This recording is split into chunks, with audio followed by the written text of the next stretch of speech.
Okay, here is going to be a quick lesson on editing.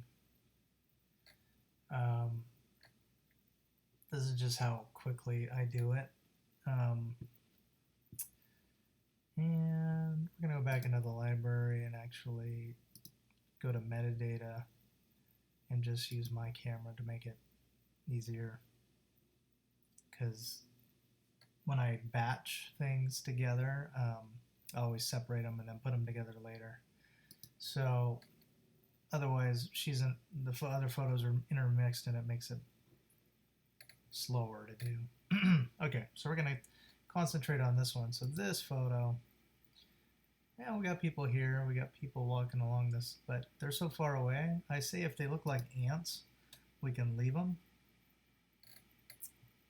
And at that point, if somebody wants Photoshop to make no people on the pier, which never happened, I mean, no one ever asked that, but if they do, we just charge extra for it. So this one's mediocre. This isn't my favorite, but we're gonna do this one because it needs more work. So the basics I do is I go to highlights, I bring them down. I bring highlights down and whites. Whites not as much as the highlights. And let me see if I can click this on for you. So you can see where my mouse is.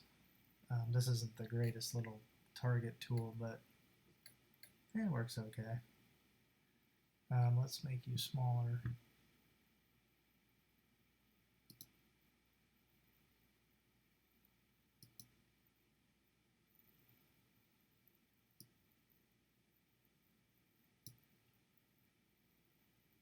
Thickness.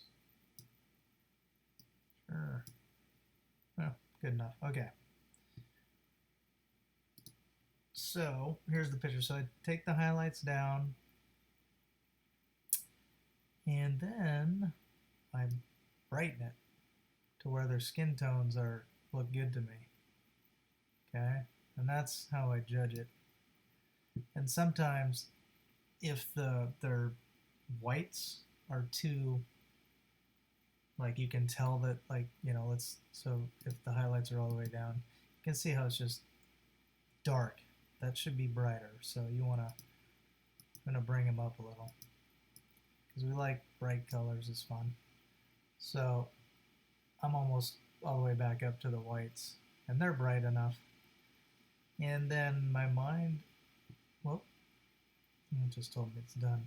Record. Okay, that was another one I did. Okay, so back to this. There's now how you want to look at white balance is her dress is a little yellow to me because it was more like white. So we're gonna bring the blue down till I think it's nice.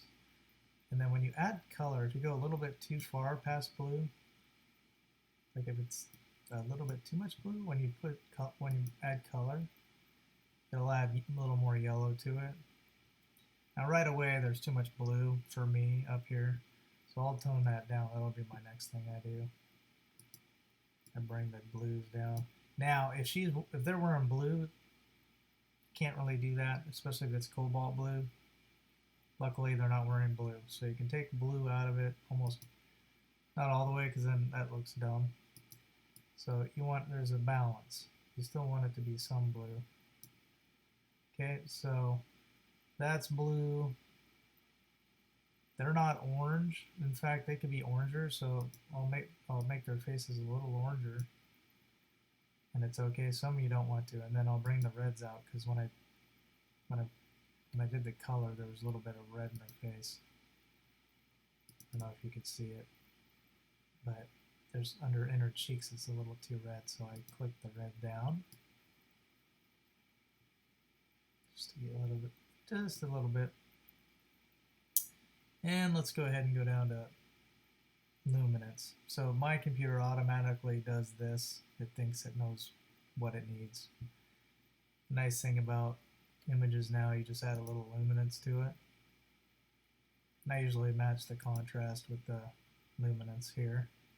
And as you can see, it just makes it nice and smooth. Not too smooth because you don't want them to look fake. In fact, if you want her eyes to pop more, you can add a little clarity. And sometimes this tool here works. Like if you hit Option, your Option key, you'll see these words sharpening over here move. Anytime you push the Options key, it shows you kind of like in this one, in masking. So you can pull it until you see there. So whatever is in white, it's sharp. It will sharpen more, and whatever is not, it's going to soften. So when it did that, it sharpened the eyes more. If you can look, I don't know if you can tell. It's kind of hard when this video is probably not the greatest either. It's not like you're looking at it with like I am on my Retina display.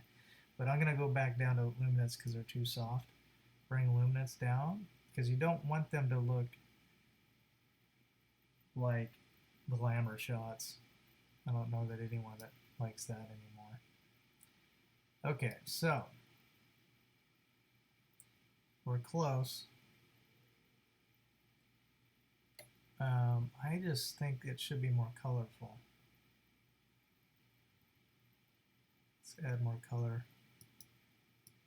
Not that much. That's about as colorful as it's going to get. And then I'll go up to this, like if obviously I'm going to crop, I'm going to straighten the horizon and come in and crop those people that were right here out. It's just simple. Then I go to my tool, and I usually have this. If it's not hitting, if it's not over, so this tool here, if it overlaps something, it's when you click this tool here, you can go over here to zoom in on it. So it's on heal. Now, if you're trying to get rid of somebody behind them and it's on heal and you're overlapping, it's not going to work. You don't want this heal to be on. At that point, you'd want clone. For example, you got to move it down. So for example, say there was a surfer dude over here. We're going to delete that. Say there was a dude coming out here, so I wanted to click him out. See, it was just his foot was sticking out. So it's just a little bit, and so you basically, you're using the same material.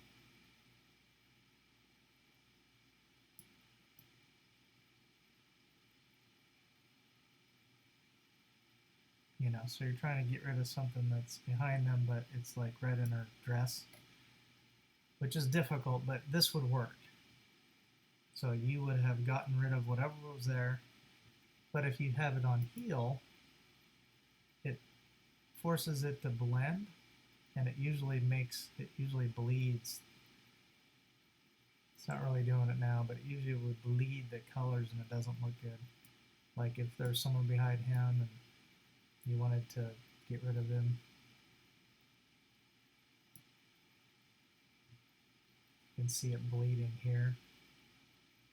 It's trying to match the colors. So in that case, you push clone, and then it's an exact duplicate of what you're trying to replace, and it just doesn't look as bad. Now, for healing, it's great for skin and sky. So let's say you want to get rid of this little blemish, like he wouldn't, that's a scar, it's him. But say you just click on that, and it's going to go, even though it goes somewhere else, it's going to be fairly accurate with the heal because it's blending. But you still want to bring it up close, and then, now that's gone. And you don't even know. And again, when you have that brush on, this is about the settings you want. You don't want to be too far off to here. We can get more into that later, but so anyway, the reason why I'm using the actual, what was this bird? These ugly birds that just look like a piece of dirt. You just click on that, and since it's on heal, it's going to blend whatever's around it. So it's literally, you don't have to worry about it. And if it's not perfect, you can just bring it closer where it's more closer to match. So anyways, this is actually good enough to send to people. if if they only picked this out of the proofing gallery and there's only a couple, I would immediately just push reset and then go up on the pink and the yellow, and you're pretty much going to be full, and make it big and just paint that in, because it wasn't colorful enough for me. And even probably make it a little brighter.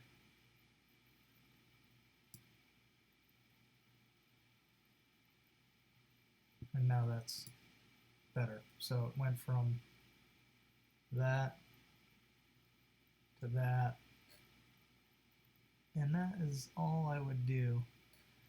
And since all these are the same, and again, these aren't ones I keep, but I would just say we're working on this one.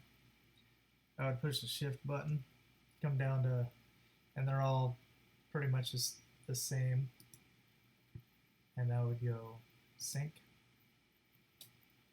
And usually I don't have the cropping tool because every time it's going to crop different, but you can click this and it'll also sync the cropping, but I do the cropping as I go.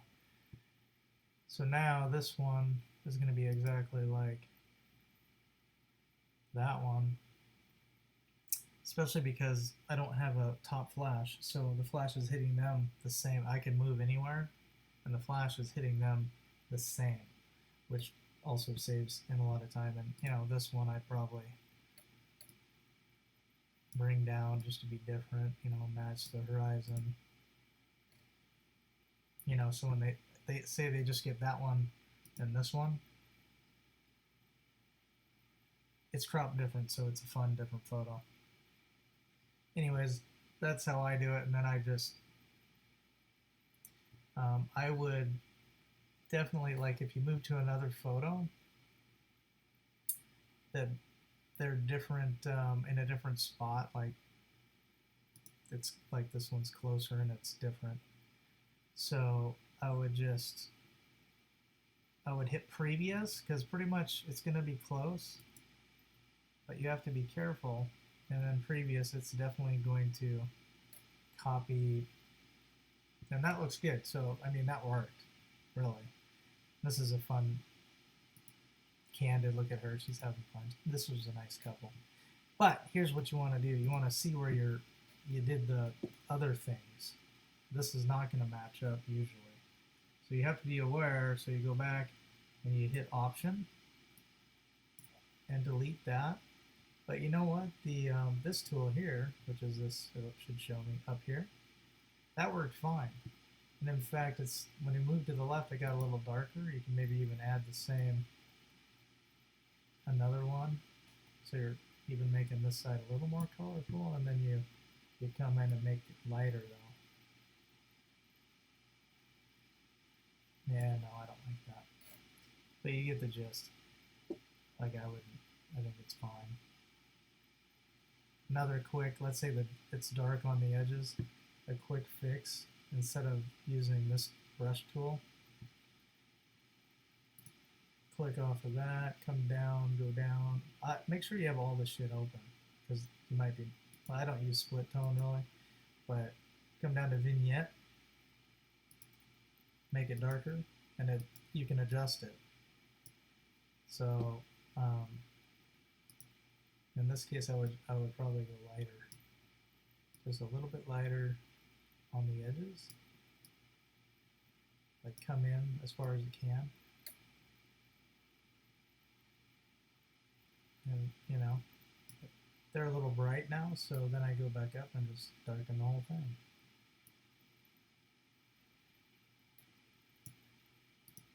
And obviously that's a weird crop, and I want as much of that in as I can, and I would probably be done and good with that.